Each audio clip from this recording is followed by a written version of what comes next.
And what I'm realizing is I am not taking advantage of one of the greatest tools at your table, and that is your players' imaginations. So whatever you're trying to describe, you are going to be fighting the images that are in their head. What you're going to want to do is describe just the framework. This episode is very different from what you have been listening to recently. I just did a live stream where I shared a few tips and tricks for GMs on how to captivate and keep the attention of your players. The reception that the live stream got was a big surprise. There are things that I taught in this live stream that really connected with some people, and I had a chance to listen to it and realize that just the audio could be helpful. So I'm going to take the audio from the live stream and I'm putting it here on the podcast. It's why you'll hear me refer to the slides and, some visual things, but you can go look at the original video on the YouTube channel. I had a lot of fun putting this together. I hope it's valuable for you. If content like this is interesting to you and you'd like to hear more of this type of content, please let me know. And I mentioned this. If you'd like a copy of the slide deck that I'm using during the presentation, you can just send an email to admin@thirdfloorwars.com. And I've got that email address in the show notes. Okay, sit back, relax, and listen to me opine about being a better GM. Hi, this is Kyle Rowan, and when I'm not making Vagrant Song, you will find me listening to Tabletop Talk. Well, howdy, friends and floorheads. Happy Wednesday evening. If you're watching live, we've already got a nice crowd here, which I appreciate. This has been something I've been wanting to do for a while, and I have a huge advantage here. So the reason I'm doing this is not because I consider myself by any means an expert. The one thing I do have, and the one thing that this channel has given me, is an opportunity to run, hundreds of games now, hundreds of sessions over the last several years because of the actual plays we do on the channel. And the other thing that's been neat is I've had a chance to play with more than 50 different players during that time. So what I'm going to share with you is things I've learned and things that I'm working on. And my hope is that some of these tips will be things that ignite your brain and maybe get you thinking about how you GM. And if one of them lands for you, then I consider this a success. So I'm not standing here as some guru or expert. I'm just a guy that's had an opportunity and been really lucky to run a ton of games. The subject is getting the player's attention at the table and then keeping it. And these are a few things that I have learned to do and that I'm still continuing to work on in order to do that. Now, the four of these things really come down to really four categories. So there's going to be 7 tips, 4 categories, right? One of the things that you're going to see thematically throughout here is I'm not going to talk about what you should do. We're going to be focusing on how you do things. So these are going to be techniques versus content, ways to communicate at the table versus what you should communicate at the table. 2, you're going to hear another theme, which is less is more. I used to overdo it. And now I'm realizing as I pull back as a GM, I'm having a greater success. And as I'm pulling back as a GM, I'm pulling my players in, which is fantastic. 3, something that is valuable regardless of the genre that you're playing in. And that is create some tension. There's a couple different things we're going to talk to about how to create that tension, but it's that tension that keeps you engaged and keeps your players engaged. Last but not least, we're going to talk about anchoring your players, which is something that's really a phrase that's relatively new for me. I've been trying to figure out what I think about this, but it's getting your players to be inside the game, in the world, in the fiction, and inside their characters. All right. So the first thing we're going to talk about is slowing down and shutting up. This was something that if you go back and look at some of my older ones from several years ago versus how I run my games now, I talked too fast and I didn't shut up. How do you know if you are going too fast? The rule of thumb that I have been using and what I've been drilling into my brain is if when I'm talking, if I don't feel like I'm going way too slow, then I'm probably going too fast. And I'm going to kind of give you an example. As you walk into the room, you see several things on the room. You've got a bookcase with a ton of different books on the case. You got wooden chairs, and the chairs are all over the place with a bunch of round tables. On each of the tables, we've got place settings for all kinds of different. Look how fast I'm going. This is all information that's in my brain, right? And I'm just spewing it out to you because I've already got the picture in my brain. I've already got the room built out in my head, and I'm just exploding it onto you. What you've got to remember is your players have to take in this information and they have to process it and they have to piece it together. So in contrast, you walk into the room, looking around, you notice that the walls are lined with bookshelves. Each of those bookshelves has books on it. They're of all different sizes, looking at some of the different frames. So as I'm doing this, it feels like I'm going really silly slow. But in reality, I'm giving this at a pace that is much easier for you to take in. So practice that. Second thing, shut up. Stop talking. And this comes into play two different ways. One is the dreaded filler words, the ums and the uhs. We do it all the time. And I got some great advice from a good buddy of mine, which is every time you feel this instinct to say, you're doing it because your brain is needing a second to process. What's it going to say next? Where is it headed now? And we have these verbal tics, these filler words like this and like that. And, you see this and, yeah, you go over there. Practice using silence for that. And another advantage of doing actual plays is I get a chance to watch replays of me running things. This is something when I used to teach public speaking that it was very powerful to videotape the people that I was teaching and then have them watch it with me.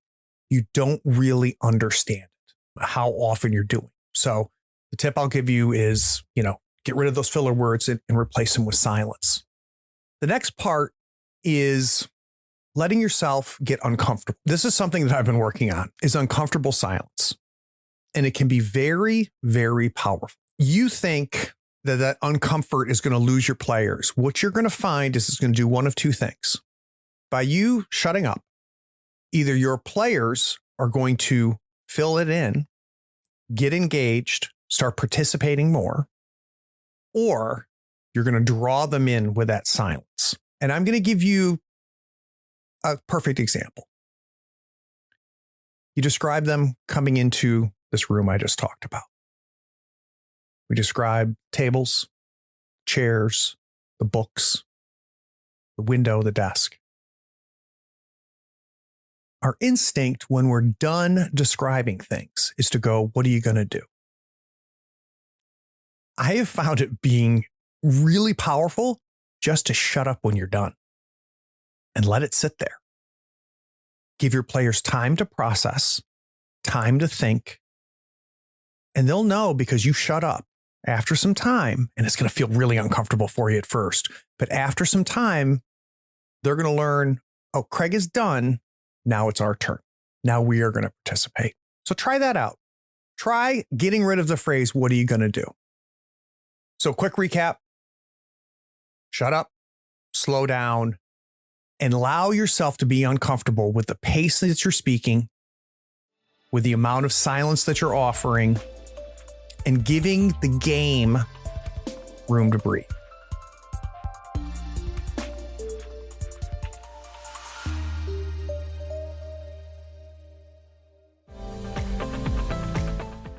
This is Sean. You may have heard of me from such movies as Brett and Sean Go to Illinois, 2 Motorcycles, 1 Stick of Dynamite, and Gaming and BS. What kind of RPG podcast is that? After my NFTs were stolen, I decided to become a patron of Third Floor Wars. The content is great and it costs me less than a good shot of liquor. So consider becoming a patron. It may just land you your next big role. Head over to patreon.com/Third Floor Wars. Tell Craig Sean sent you.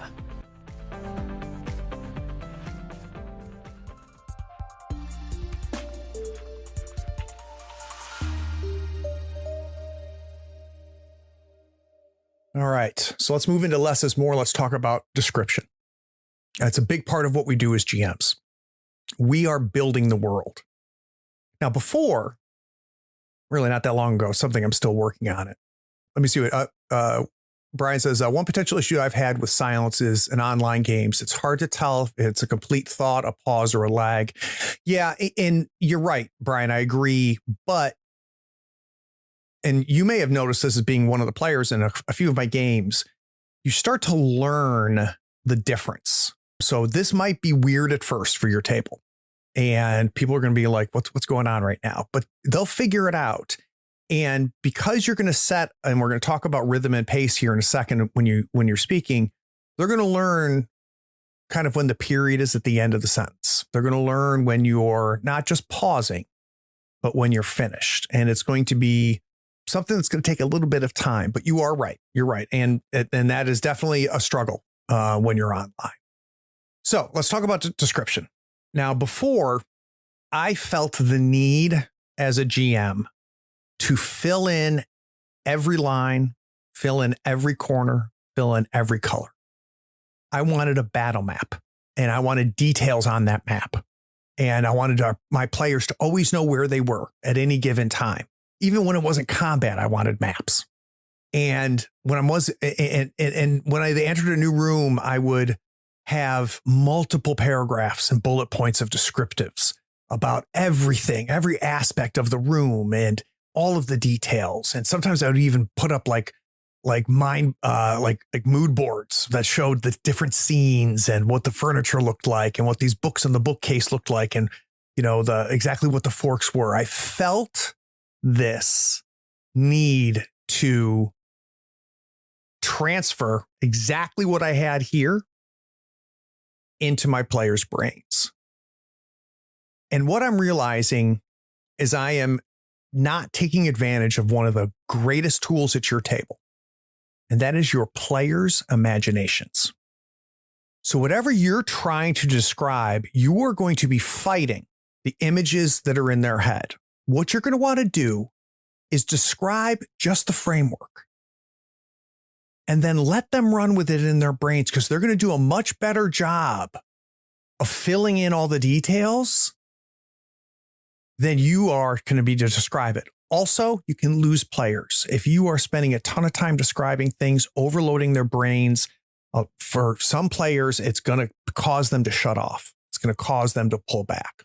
So one of the ways I've been trying to do it is thinking of it as I'm here just to jumpstart their imagination.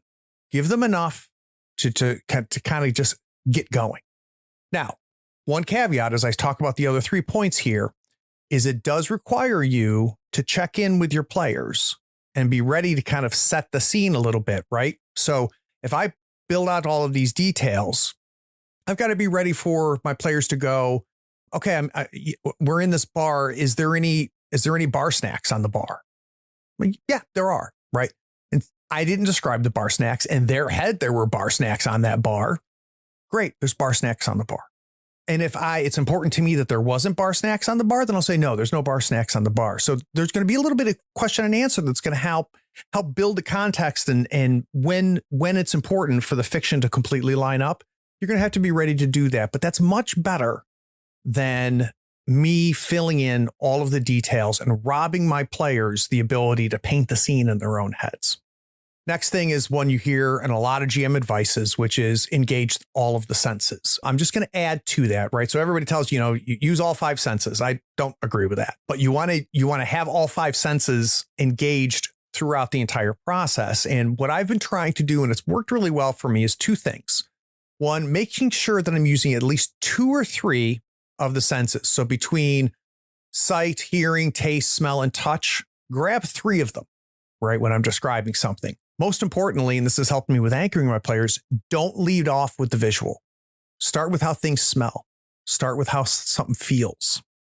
Start with what they're hearing. Then what they're seeing. And I have found that helps anchor your players into that fiction, because a lot of times the touch, the sound, the feel, the smells especially can really invoke incredible imagery and incredible memories from your players. Another technique, this is from writing, is take advantage of simile and metaphors. When you're describing things, sometimes using just a simile or a metaphor can cover a ton of distance and can save you a lot of description and can again kick-start the brain of your players.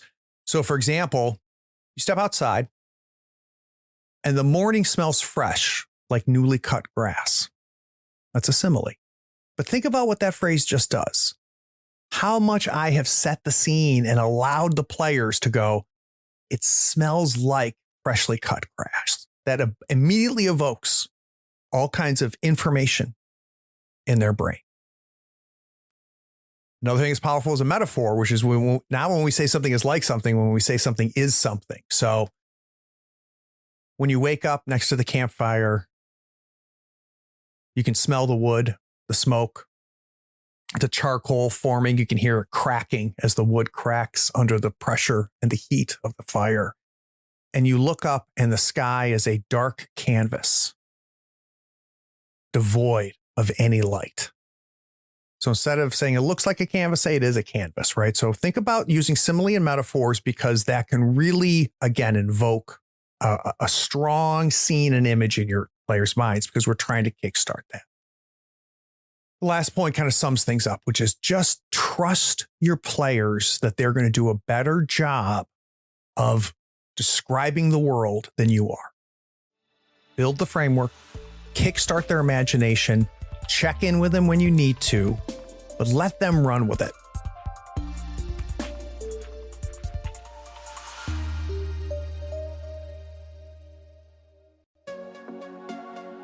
Are you enjoying our long-form interviews with creatives on this podcast? Maybe you're craving deeper discussions about our guests or some of the RPG plays on our Twitch and YouTube channel. Well, I've got an opportunity for you. You see, Third Floor Wars now has a Patreon-only Discord server. You can join a vibrant community of like-minded enthusiasts diving deep into every episode of our RPG plays and podcast. Connect with fans, engage in spirited discussions, and unlock the behind-the-scenes insights.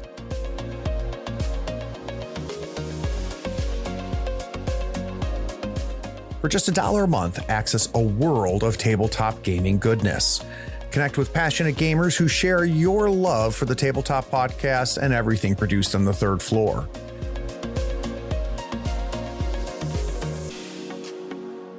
As a Patreon supporter, you also enjoy ad-free episodes of this podcast. You can immerse yourselves in captivating stories and fascinating interviews without interruptions, taking your listening experience to a whole new level. By joining the Third Floor Wars Patreon community, you not only gain exclusive access to the Patreon-only Discord server, but you also support the growth of my podcast and channels. Your contributions enable me to continue creating high-quality content that entertains, educates, and upskills tabletop enthusiasts like yourself. Maybe don't wait. Join the Third Floor Wars Patreon today and unlock a world of camaraderie, discussions, and knowledge. Visit patreon.com/Third Floor Wars or check the link in the show notes and come join our community. The Third Floor Wars Patreon-only Discord server awaits you. I and the other patrons can't wait to welcome you with open arms and a fistful of dice.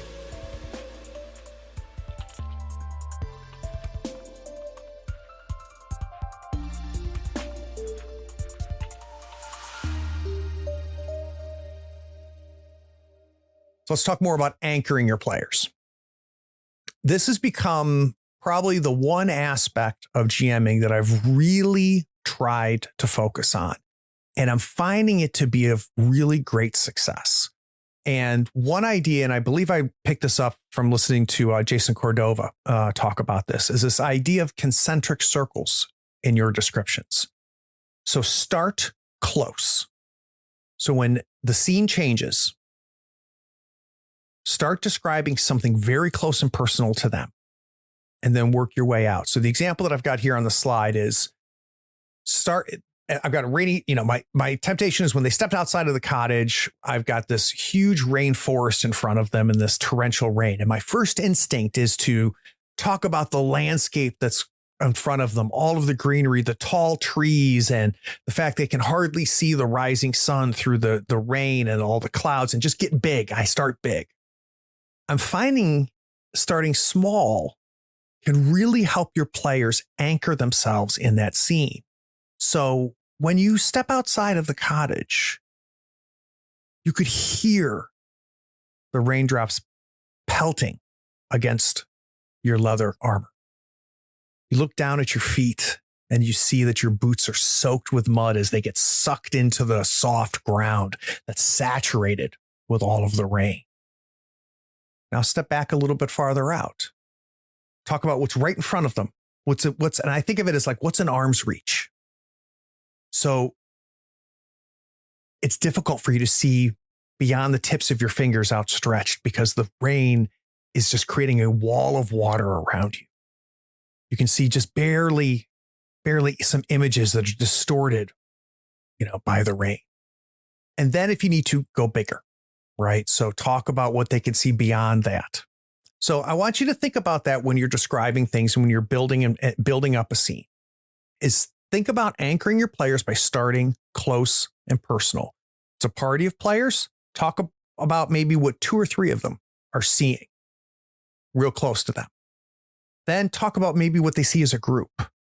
And then if you want to go back further, describe the larger picture. You might find, though, that you save the big thing only if you need it. Keep them close, keep them what's in front of them, where they are right now. Think about how we process information.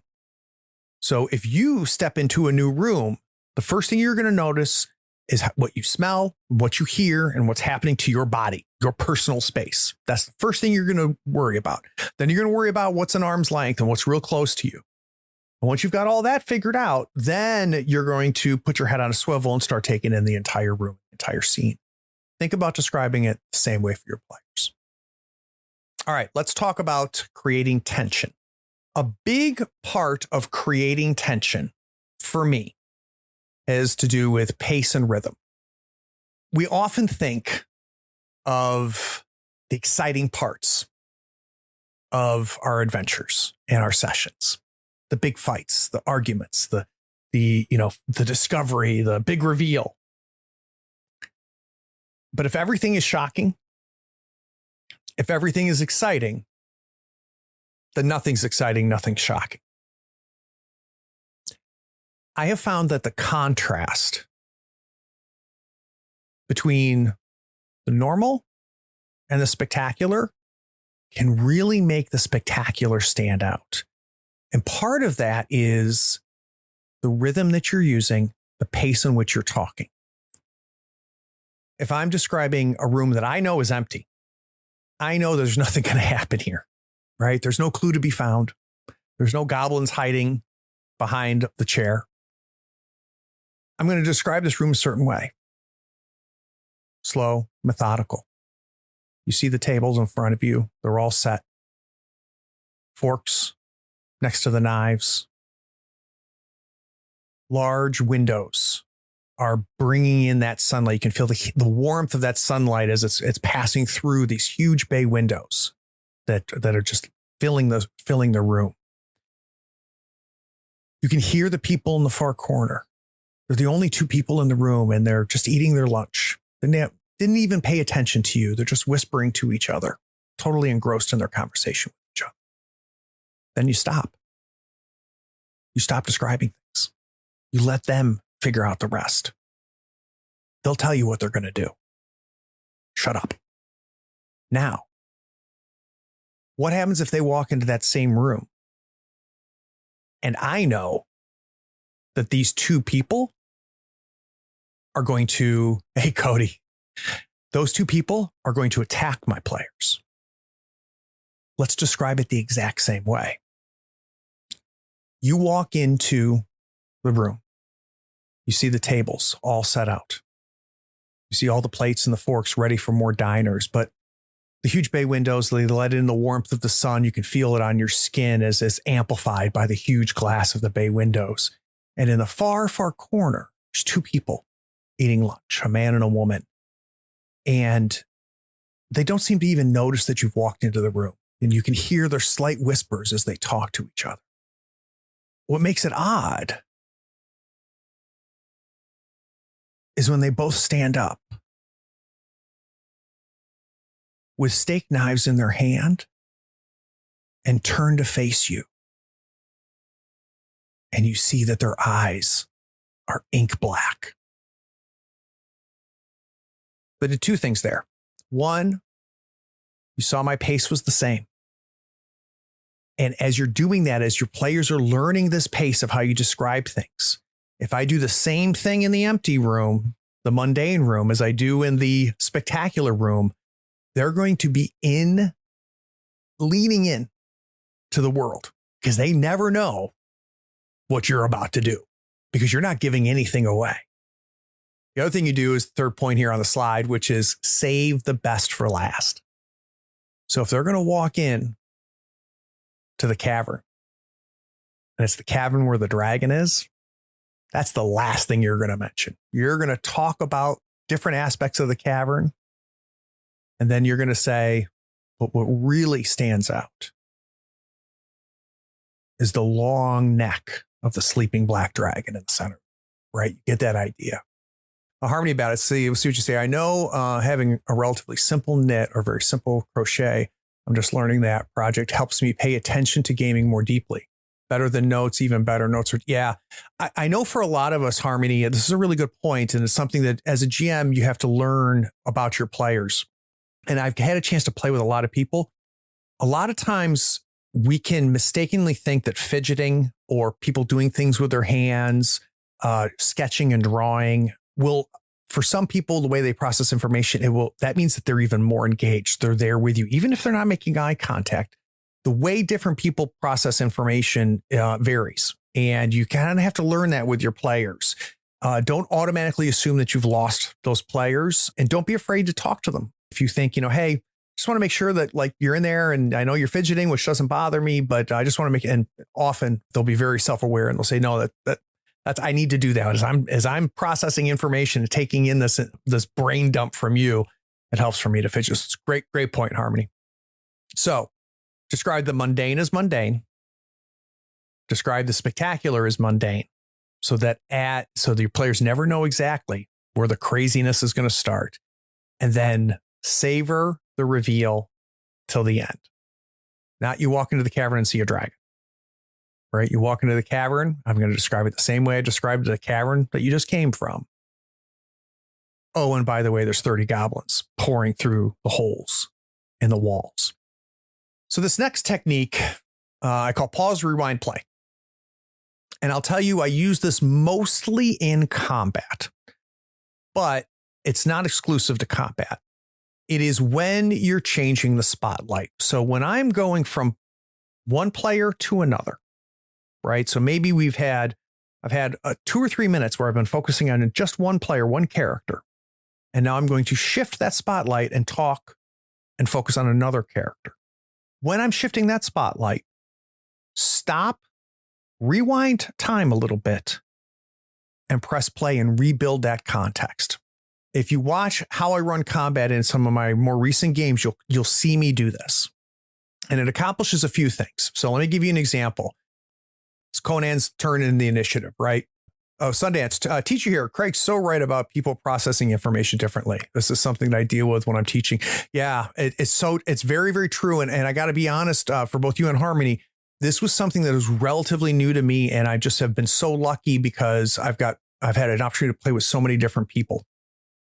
So it's a real big deal. So pause, rewind, play. It's Conan's initiative. Conan says, hey, I'm going to swing my sword. Okay, we roll for it. Let's say that he hits. All right. So Conan, you walk into the room. There's 4 bandits standing there with knives ready. It's your initiative. Swing my sword. You swing the sword, cuts through the chest of the first bandit. Merlin, you're up next. Now, Merlin, you're seeing Conan walk towards the bandits. You see him pulling his sword out and he's about to raise it up, and you see he's about to strike the bandit. So what I've done is I've pulled things back a little bit, created a sense of time for Merlin, context. This is what's happening around you. This is the moment. This is where we are. Because often when we think about initiative and combat, we think of it being sequential.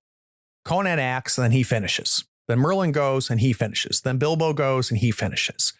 But what I found can make things more kinetic, more exciting, and really feel like, how a fight really is. Because let's be honest, fights aren't like in the movies. Fights happen and they're over in seconds, not minutes, right?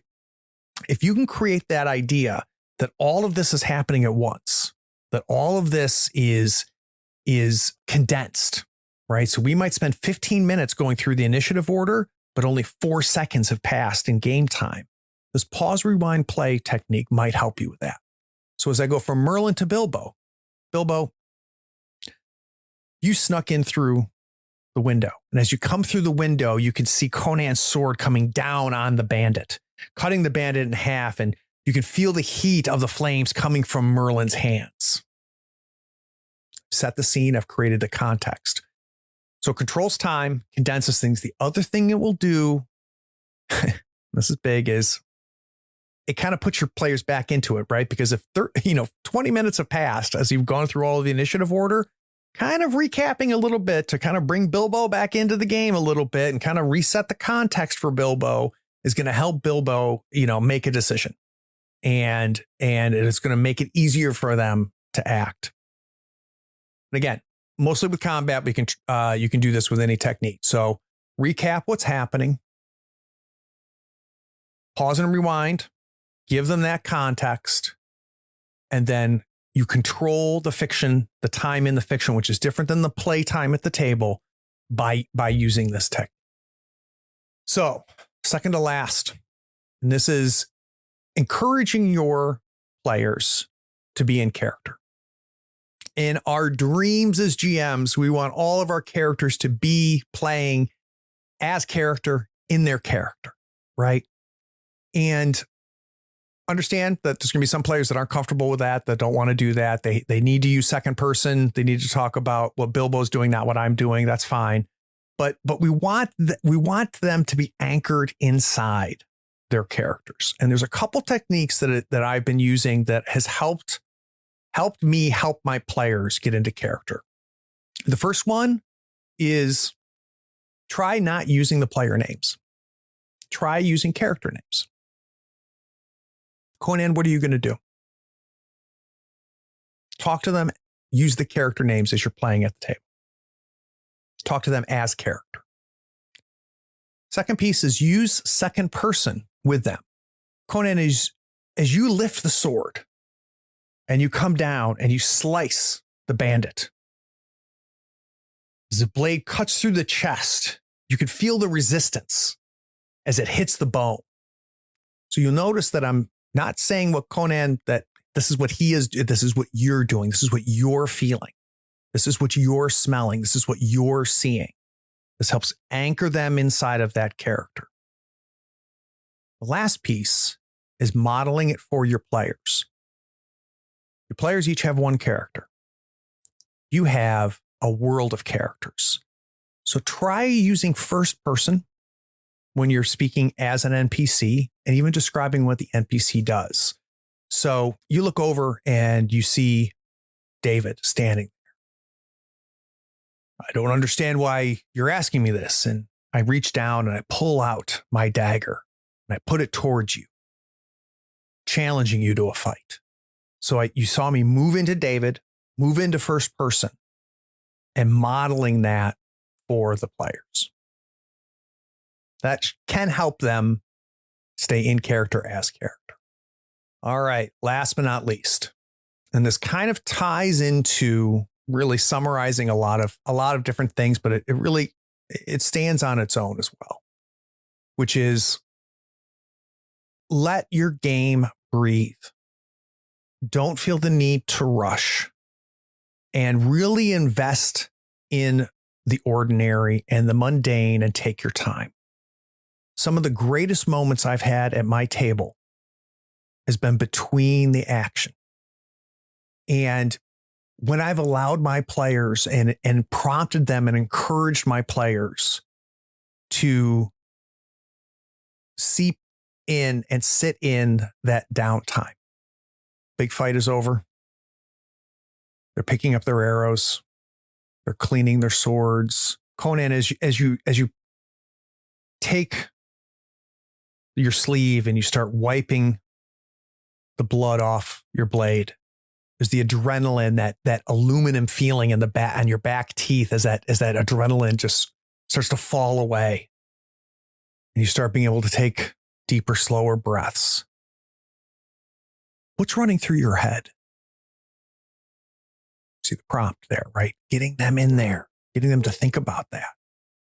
Moments around the campfire, don't be afraid to prompt them, saying, as the four of you sit there around the campfire, you can hear the crackling of the wood, the warmth in contrast to the cold breeze of the outside that's up against your back. The front of you is warm as you take spoonfuls of the fresh stew and put them into your mouth, warming the insides. Merlin, what do you think you might talk about? Who's going to break the silence first after this rough day? You'll encourage them to do a little bit more role playing, to anchor themselves in their characters. And this is going to take some time, and it's going to take a little bit of table culture to do. But I'd like you to experiment with it and try it. And you're going to have to help your players, especially if this is not something that they normally do. Prompting them with questions can often do that. What are you thinking? So as you're walking towards the front of this cave, which one of you are any of you nervous? Or are you talking to each other? What are you discussing? Or what's happening? Right? Like, get them in there, prompt them, and then give them room. Let them role play. Let them have the discussions. Let them describe the mundane. Because again, it's going to create that contrast to the huge battle, to the exciting, to the tense moments that goes through it. So, a couple things. One, I'd love to know if any of this resonated with you. So if anything I said resonated with you, let me know. If you're watching this video on demand, in the comments, just leave a comment, because I'd be really curious if there were any techniques that really stood out or things that you think would work. Are there things that you have found has helped you keep the attention at the table, bring your characters into the fiction, into the world, and that I've missed? Because I have a lot to learn. So if there's things that have worked for you, I'd love to hear about that as well. Last but not least, if you want a PDF of this stuff, just shoot me an email to admin@thirdfloorwars.com, and I will shoot you the PDF of the little 10 slides I just showed you, which if you're like me, sometimes, after you see a presentation, it can be really helpful. Just kind of flip through and look at things again. So yeah, just shoot me an email. Patrons in the Discord, I'll post this in the Discord so everybody can grab it in the Discord for the Patreon only Discord. But anybody else, you don't have to be a patron to get this. Anybody wants, just shoot me an email. I'll be happy to send it out. I appreciate everybody sitting around for this. This is something that I've been trying to figure out how I wanted to communicate it and how do I want to bring some of these ideas together. And I really think what ties it all together is this idea of captivating your players, getting their attention, and pulling them in.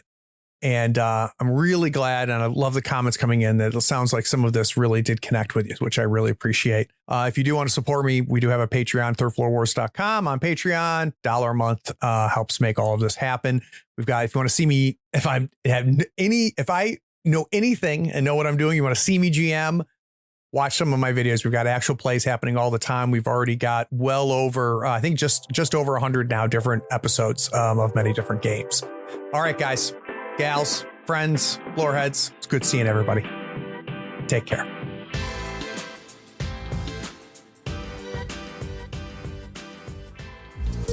We hope you enjoyed this episode. Subscribe to Tabletop Talk and share it with your friends.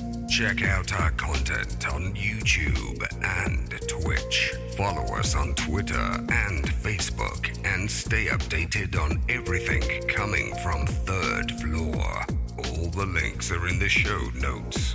Take care, Floorheads.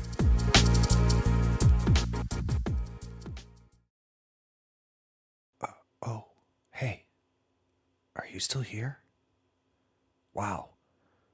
Well, the episode is over, but if you're bored, why not go to patreon.com and support the show for as little as $1 a month? Yeah, you can just scroll down and get the link. It's Patreon that makes this and all of our other content possible. Don't you want to join the other floorheads on the Patreon Discord? Anyway, thanks for sticking around. Take care. Bye.